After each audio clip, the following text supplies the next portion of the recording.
ትቶ ወደ ውሽሚት የሄደው ቢኮዝ አሁንም ደግማ ያንን መተት አሰረችለት ማለት ነው። ሰውየው ጤነኛ አይደለም።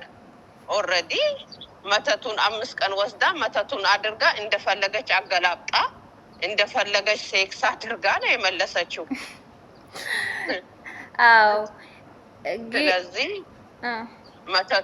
መተቱ ሰዓቱ እንዲወልቅለት ሰዓቱ ከወለቀለት በቃ በጨለማ የነበረው ብርሃን ላይ ይቀመጣል ማለት ነው። አሁን ላይ ያለበት ሁኔታ ብርሃን አይደለም፣ ጨለማ ውስጥ ነው ያለው።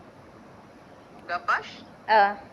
ኦልሬዲ በእጁ ባለው ያለው ሰዓት ካልወለቀ መቼም ቦታ አይይዝም፣ መቼም የልጁን እናት አይመርጥም። እኔ ሳስበው በመጀመሪያም በእጁ ላይ በነበረ ሰዓት ነበር እንደዚህ የሆነ ሰዓቱ ሲወለቅ ትንሽ እንትን ሆኖ ነበር፣ ደክሞ ነበር። ጭራሽ አሁን የባሰ እንትን እየሆነ ነው ሰዓቱ ተመልሶ ስለተደረገ ብዬ ነው ማስበው።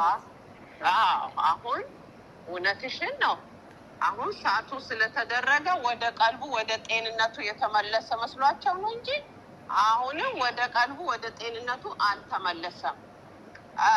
ወደ ቀልቡ ወደ ራሱ የተመለሰው ከሩታ ጋር የሆነ ጊዜ ነበረ። የዛኔ ነበር ወደ ቀልቡ አሁን ግን ድግምቱን መልሳ ስላረገችለት መቼም ከውሽሚት አይርቅም ቢኮዝ መተቱ